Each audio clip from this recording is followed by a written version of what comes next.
although Australia had already been discovered by the Dutch in 1606. The interior of the continent remained unknown, even 2.5 centuries later. It was then that a German traveler set out to cross the land from east to west. His journey led into the great unknown.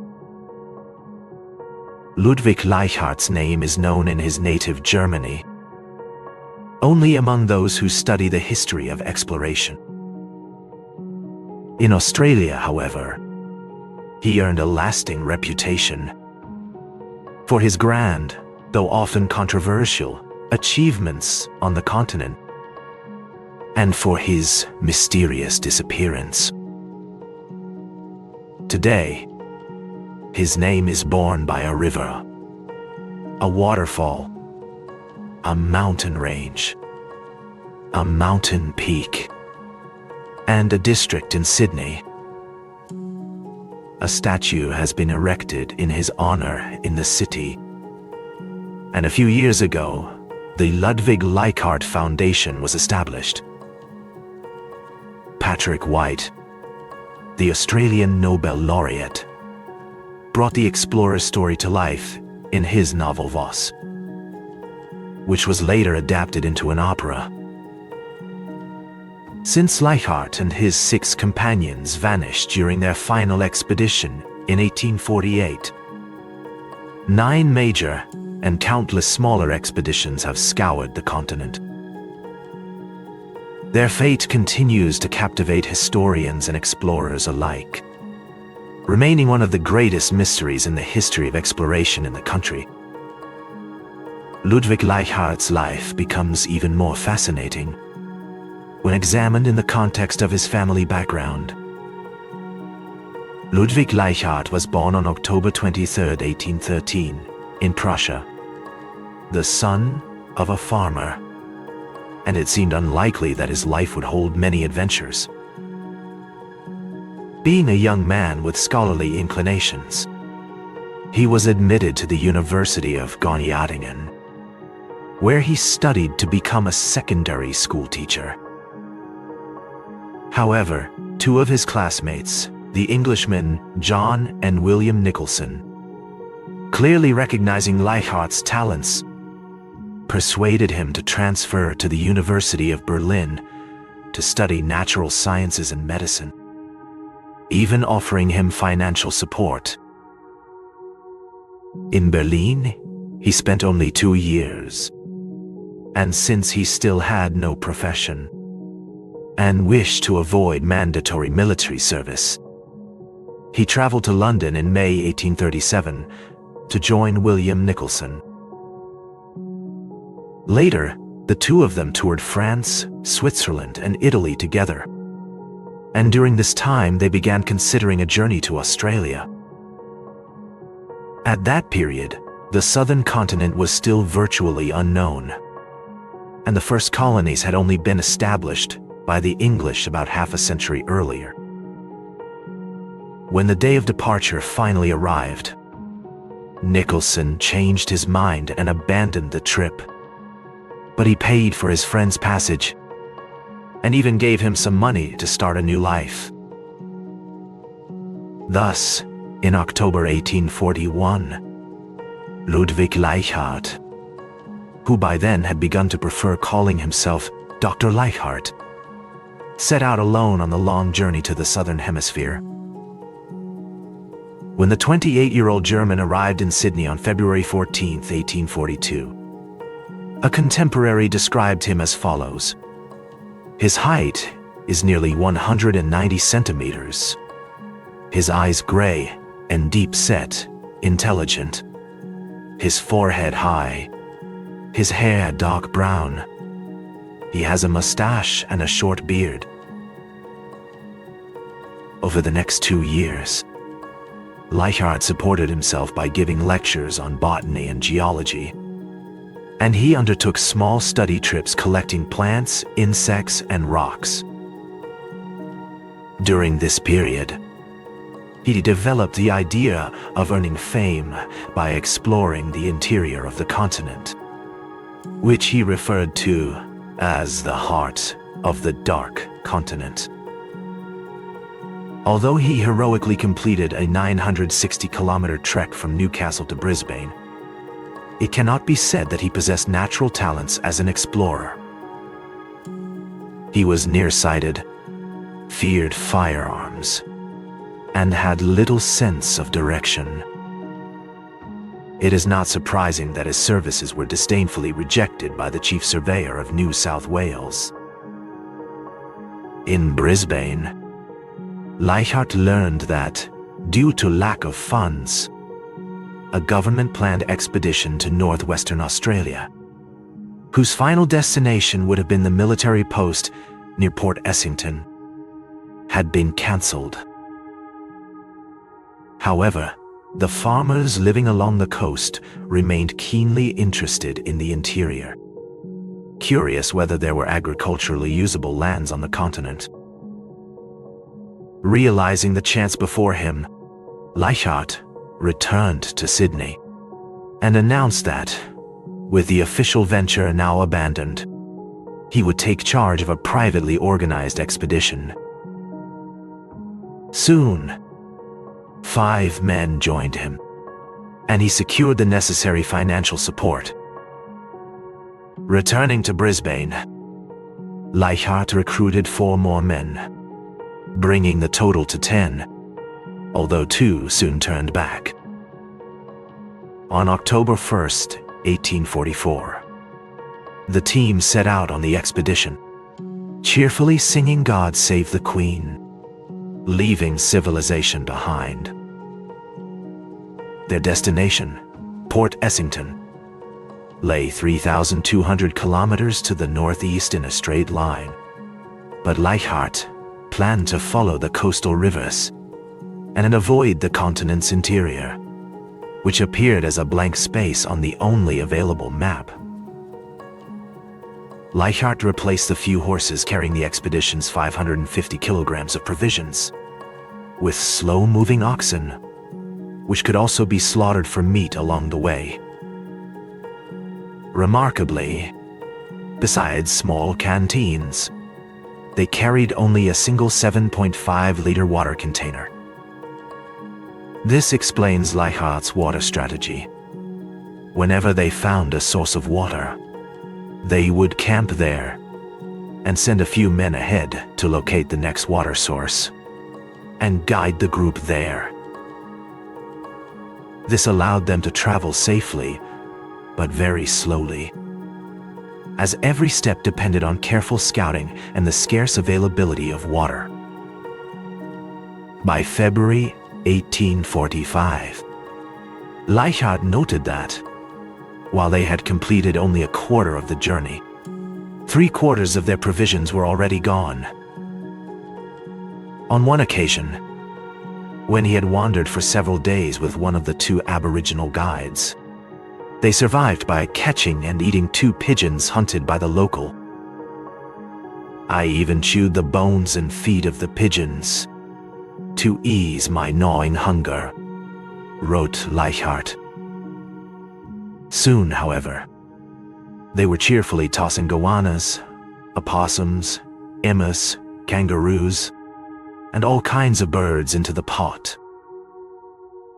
It is remarkable how quickly one loses finickiness, the expedition leader noted. To add more variety to their meals, they caught crabs and eels.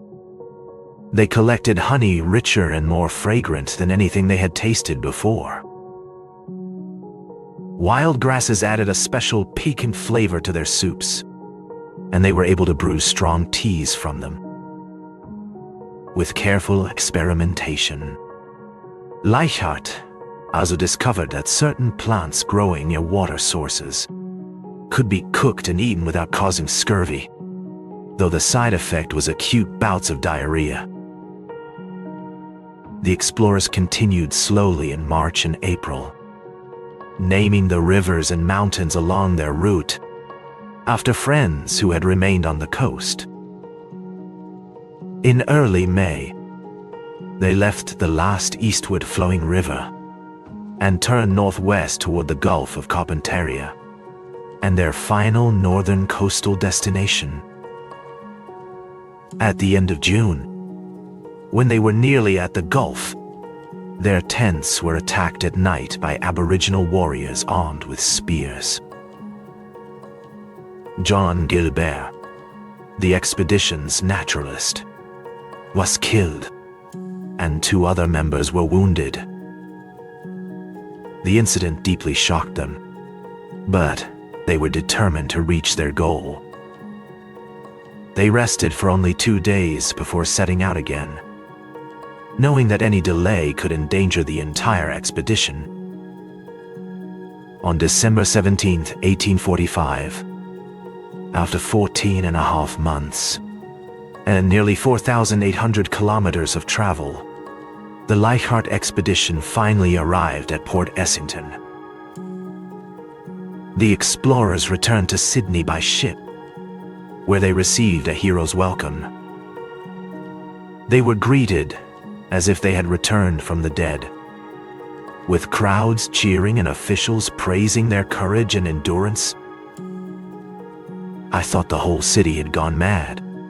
They celebrated so enthusiastically, wrote Leichhardt. He had mapped a significant portion of northeastern Australia and described the land as vast country, almost entirely suitable for livestock. The grateful citizens also rewarded Leichhardt with money. This was the first earnings for the 32-year-old explorer, along with his 6 companions. Having gained fame overnight, Leichhardt now faced no particular difficulty in securing funding for a second expedition. This time, he intended to cross the northern part of the continent, heading south along the western coast all the way to Perth. On December 7, 1846, Leichhardt set out on his second expedition with 6 white men, 2 Aboriginal guides, 270 goats, 108 sheep, 40 oxen, and numerous mules and herding dogs. Soon, the explorers experienced all the horrors of the rainy season. Their light tents were shredded by the relentless downpour, and before long the entire team was suffering from fever and malaria. Exhausted and weakened, they were frequently forced to quench their thirst with nothing but cold, muddy water, unable to light a fire or prepare tea. When they had food, they often swallowed about 20 flies with each bite. In 40-degree heat, they had to ride fully buttoned up to protect themselves from the stinging bites of buffalo flies. Blood had often streamed down their horses from the insect attacks. Ultimately, they turned back, exhausted and demoralized by the relentless swarms and harsh terrain. They lasted 6 months, covering only 800 kilometers through the most terrible country ever trodden by a white man. To quote one of the expedition members, "From the very start, disease and discord shadowed the journey. Leichhardt, for instance, was accused of taking food from the sick. Leichhardt was not the kind of man to give up his plans easily. Despite the discouraging failure of his second expedition, he did not abandon the idea of crossing the continent, and by early 1848, he was ready with a new team. His last letter, dated April 4th, was written from a sheep farm 400 kilometers from Brisbane, in the interior of the country. After that, he set out on his third journey northwestward, with 4 white men, 2 Aboriginal guides, 50 oxen, 20 mules, and 7 horses. 2.5 years passed without any news of Leichhardt's expedition, but his friends and supporters, aware of the scale of the undertaking, had not yet seen cause for concern. Toward the end of 1850, an Aboriginal person arrived at the Surati sheep farm with alarming news, barely 80 kilometers from the point where Leichhardt had originally departed. From another Aboriginal person in the interior, it was heard that west of the Maranoa River, along the route Leichhardt's party had taken, several white men and 2 black men had been massacred. The local inhabitants attacked at night, killing everyone, slaughtering the livestock, and fleeing with their spoils, including utensils and blankets. A ship was sent to Port Essington, in case Leichhardt reappeared there following the route of his first successful expedition. But no one saw him, and rumors of his fate only deepened the mystery surrounding his disappearance. In the northwest, John McDowell Stewart, exploring the region, reported mysterious footprints in a territory where, according to their knowledge, no white person had ever been. Stewart described the footprints as long and narrow, more reminiscent of a white man's foot than an Aboriginal's. Finally, after a settler named Gideon Lang confirmed the massacre beyond the Maranoa River, the government approved funding for a research expedition, though drought delayed its start until 1852.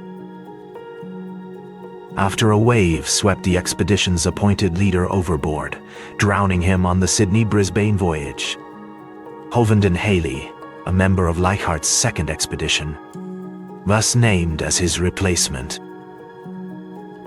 Healy, now certain that the explorers had been killed west of the Maranoa, focused his research on that area. One story after another from Aboriginal informants recounted the bloodbath, adding that the attack had been provoked by 2 black members of Leichhardt's party, who had harassed some local Aboriginal women. By mid-June 1852, Haley's team discovered traces of an old campsite by the Warrego River. On one of the trees, someone had carved the letter L, and above it were the letters X, V, and A. The L was presumably interpreted as the initial of Leichhardt's name, while the X, V, and A was read as April 15th, suggesting it may have been carved into the tree 11 days after the expedition was last seen. Nearby, they found 2 more trees marked in a similar way. Healy ended further investigation and returned with the report that the missing travelers had, beyond any doubt, been killed by Aboriginal people. Before the end of the decade, 2 more exploratory trips were organized. Then, in April 1861, Stewart, who had discovered the footprints 10 years earlier, reported an abandoned hut near Mount Sturt in the northwestern corner of New South Wales. The structure appeared to be the work of a white person rather than an Aboriginal hand. More trees marked with the letter L were also found. Rumors then circulated that a wild white man was living among the Aboriginal people in Western Queensland. Led by Inspector J. M. Gilmore, another expedition was launched in 1871. It returned from the continent's interior with 6 pairs of trousers, remnants of a tent, and fragments of woolen blankets. The team also found a bag made from straight hair, indicating it belonged to a white person, along with bones again, remains of a white individual. Undoubtedly, these were relics of one of the expeditions, but which one? Leichhardt was not the only explorer to disappear during these years. In 1938, 90 years after Leichhardt's disappearance, a 9th expedition was launched following reports of some bones found at the edge of the Simpson Desert. Later, it was determined that these were Aboriginal remains, yet 2 British coins, minted before Leichhardt left England, were also discovered. Could they have belonged to the German explorer? After tireless investigation and evaluating all the accumulated evidence, Gordon Connell published his conclusions regarding the fate of Ludwig Leichhardt in 1980. His findings were largely accepted by experts, providing the most credible explanation for Leichhardt's mysterious disappearance. Since Leichhardt was unable to complete his intended route across the northern part of the continent, he turned south upon reaching Arnhem Land, perhaps intending to retrace his own steps back to Queensland. At a water source near the point where the Diamantina River enters South Australia, he and his men were ambushed and killed. Human remains of white origin were indeed found at this location. If Connell's conclusions are correct, Leichhardt may have traveled some 4,800 kilometers, more than any explorer before him. Yet the tragedy struck just 800 kilometers from his starting point. Ultimately, our knowledge of the interior of the continent does not come from Leichhardt himself, but from the numerous expeditions sent to find him. What do you think really happened to Ludwig Leichhardt and his companions out there in the heart of Australia? Could the mystery ever be solved, or will it remain lost to the desert forever? Share your thoughts in the comments below, and don't forget to like this video and subscribe to the channel for more incredible true stories from history.